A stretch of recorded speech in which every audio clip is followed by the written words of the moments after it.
Simple സ്റ്റെപ്പിലൂടെ നിങ്ങളുടെ ഉപബോധ മനസ്സിനെ ശക്തിപ്പെടുത്താം, നിങ്ങളുടെ ലൈഫ് സ്റ്റൈൽ മാറ്റിയെടുക്കാം. അതിൽ ആറാമത്തതാണ് വെരി ഇമ്പോർട്ടന്റ്. ഒന്നാമത്തെ കാര്യം ഗ്രാറ്റിറ്റ്യൂഡ് എഴുതുക. 3 ഗ്രാറ്റിറ്റ്യൂഡ് വീതം ഒരു ദിവസം എഴുതുക. നമുക്ക് കിട്ടിയ അനുഗ്രഹങ്ങളാണ് ഗ്രാറ്റിറ്റ്യൂഡുകൾ. അച്ഛൻ, അമ്മ, വീട്, നമ്മുടെ ശരീരം, ആരോഗ്യമുള്ള ശരീരം, കേൾവി, കാഴ്ച, ഇതൊക്കെ നമ്മുടെ അനുഗ്രഹങ്ങളാണ്. 3 വീതം ഒരു ദിവസം എഴുതുക. ഇനി രണ്ടാമത്തെ കാര്യമാണ് പോസിറ്റീവ് സെൽഫ് ടോക്ക്. നമ്മൾ നമ്മളോട് പോസിറ്റീവായിട്ട് സംസാരിച്ചുകൊണ്ടിരിക്കുക. ഒരു കൂട്ടുകാരനോട് നമ്മൾ എങ്ങനെയാണ് മോട്ടിവേറ്റ് ചെയ്യുന്ന രീതിയിൽ സംസാരിക്കുക. നിനക്ക് പറ്റൂടാ, കഴിയൂടാ, നിനക്കോട് സാധിക്കൂടാ, മറികടക്കൂടാ, ഇങ്ങനെയൊക്കെ പറയില്ലേ, ഇത് നമ്മൾ നമ്മളോട് പറയുക. ഇനി അടുത്ത കാര്യമാണ് ശ്രദ്ധിക്കേണ്ടത്, understand your negatives and accept your negatives. നമ്മളുടെ നെഗറ്റീവ്സിനെ നമ്മൾ മനസ്സിലാക്കുക, അംഗീകരിക്കുക, അതിന് മറികടക്കാനുള്ള പ്ലാൻ ചെയ്യുക, ആക്ഷൻ എടുക്കുക.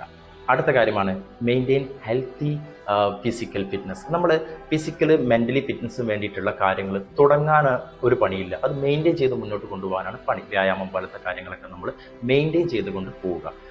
അടുത്ത കാര്യമാണ് സ്പ്രെഡ് പോസിറ്റിവിറ്റി മാത്രം നമ്മൾ സംസാരിച്ചുകൊണ്ടിരിക്കുക. നമ്മൾ പോസിറ്റീവ് ഇങ്ങനെ സംസാരിക്കുമ്പോൾ കേൾക്കുന്നവരിൽ നിന്നും നമുക്ക് പോസിറ്റീവ് കിട്ടിക്കൊണ്ടിരിക്കും. നെഗറ്റീവ് ഉള്ളവരിൽ നിന്ന് പരമാവധി നമ്മൾ മാറി നിൽക്കാൻ ശ്രദ്ധിക്കുക. അവസാനത്തെ കാര്യമാണ് വെരി ഇമ്പോർട്ടൻറ്റ്, മെഡിറ്റേഷൻ ശീലമാക്കുക.